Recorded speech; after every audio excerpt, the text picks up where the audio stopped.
Hey everyone, welcome back. Let me ask you something. What 75 inches costs $3,300 and might just change your life? It's a dumb question. It's not even a riddle. But you know what? I'm just trying to figure out a clever way to get into this X950G from Sony. So let's cut the chit chat and get right into it. Damn, this thing is big. So you pop the top of the box like it shows here, and this is what you find, which is not much, to be honest with you. Outside of this setup guide is a bunch of literature you're probably not going to look at, some genuine Sony batteries for the remote, not Bexel, 4 screws, and hey, look at this, a new remote. At least it looks a little bit different. It's got this sort of faux brushed metal on the top, but I like the new look. I was really sick of the old Sony style remote. And then we have these two massive things, and you know what this means. It means this sucker is going to have a large footprint. It also means you definitely want to look at the quick start guide so you can figure out how to put these legs on. And it also means that you're going to want to have some help around because this is definitely a two-person job. Lower a little tab, slide out some foam, and that exposes the area where the legs go on. And these legs actually attach really simply. You just put them in, slide them up, that locks the leg down, and then you can set the TV down, and then we get to screwing.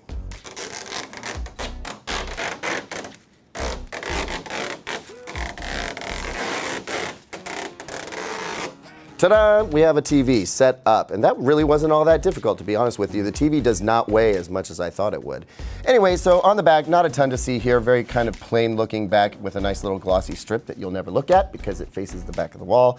But we do have a couple of recessed bays here for our inputs, and I think the only thing you really need to know here, there are 4 HDMI inputs. None of them are HDMI 2.1. Sorry, this TV does not support any of those HDMI 2.1 features like eARC or variable refresh rate. If you want to learn more about HDMI 2.1, click the link above.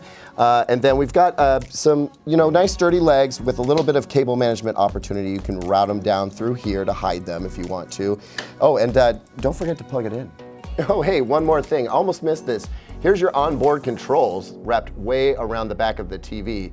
Not particularly helpful, so don't lose the remote. All right, now we're getting somewhere. We've got the X950G facing forward on our big and beautiful BDI corridor media entertainment stand, and thank goodness we have a big entertainment stand because the footprint for this TV, as I inferred earlier, is massive. Yeah, I get it. It's a 75-inch TV. It's probably going to have something of a big footprint, but this seems a little bit extreme. We're talking about 56 inches from the left to the right edges, and then about 14 inches, over a foot in total depth. So you really need to have a lot of space if you're going to stand mount it. I also am thinking this is enough to accommodate most sound bars, although it's a little bit low slung. So really, I'm thinking a TV like this, you're gonna put out the bucks. Maybe you put out the bucks to get it professionally wall mounted as well. It is a big TV, it's got a little bit of weight. I'm sure you could do it yourself, but overall I think wall mounting better for this TV than stand mounting. The other thing I'm noticing right out of the box is pretty decent anti-glare or anti-reflective coating on this. It's not quite as good as the Samsung Q90 that we recently reviewed, and it's about on par with what we're seeing from the LG C9 and other OLED series televisions. So it's gonna do a decent job in a room that's got some light pouring into it. Okay, so you power on the TV, you expect a little bit of a setup process. You can do it manually using your remote, or you can pull out your Android phone and use the Google app to pair to the television and carry out the process. You basically have to agree to a bunch of stuff. Why did I agree to ads? Anyway, after pressing a few buttons and a couple of security codes, it sets the TV up with your Google account information, and it'll even get it connected to the internet if you're not hardwired like we are. Then a few more accepting that you're going to tell Google everything about yourself and your viewing habits, and then you scan for channels, and we're almost off to the races. Now, I give Android TV a hard time, but I gotta say, I kinda enjoyed this setup process. All right, so now we're digging into Android TV in earnest, and it's way less laggy than it has been in the past. I think Sony upped the power of the chip that actually handles this interface. It's not really Sony's fault that Android TV has been sucking. It's really about the fact that Android TV tends to be kind of resource intensive. I like this layout though. I mean, I've got some Sling TV and HBO Now off on the left rail here, Netflix and YouTube up top. I'm presuming you can reorder this. We'll check that out for the full review. But yeah, you know, this works. Unfortunately though, it doesn't log you into your app. So just because you're logged into Netflix and HBO Now on your phone doesn't mean you're gonna be logged in once you connect to the TV with the Google app. That's just getting you into your Google account, I suppose.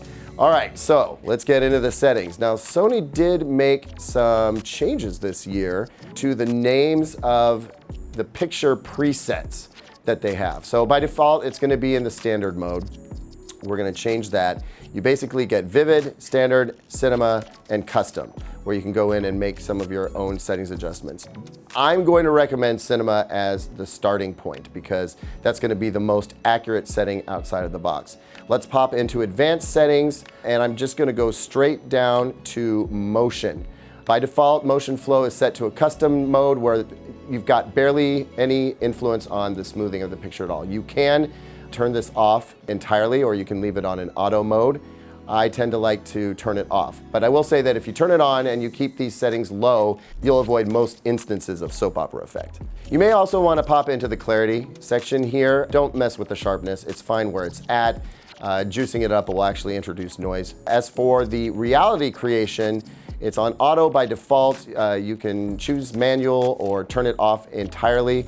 It's for fineness and noise for realistic picture, it says. I'm gonna dig into this deeper for the full review and find out just how valuable it is. So a 75-inch TV, you'd expect it to be fairly expensive. I mean, they're way less than they used to be, but still, Sony is charging a $500 to $900 premium against competing models to the X950G. So what's inside is really going to matter, all that processing. We'll take a look at that in the full review. For this unboxing and basic setup, I gotta say, I'm really impressed with the strides that Sony is making with the user interface. That's been a major pain point in the past, and it's getting better and better by running Android TV the way it ought to be run, with a really powerful processor. Also, this remote, I'm digging it the more I'm using it. It's got this sort of a cool texture on the back. So I'm getting a nice feel from the TV in general. I think it's very beautiful to look at, and I know the picture quality is going to be outstanding. The question really is, how's it gonna compete against other TVs, some of which cost even less? Well, we'll find out when we come back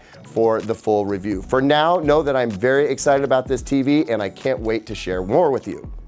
Everyone, thanks for watching. Come hang out with me in the comments section below. Let me know what you think of this TV versus what we've seen so far this year. Of course, hit that like and subscribe button if you haven't already, and definitely ring that bell so you know when I've got a new TV video coming out. In the meantime, here's 2 more videos we think that you'll like, and as always, come check out digitaltrends.com for the latest tech news and reviews.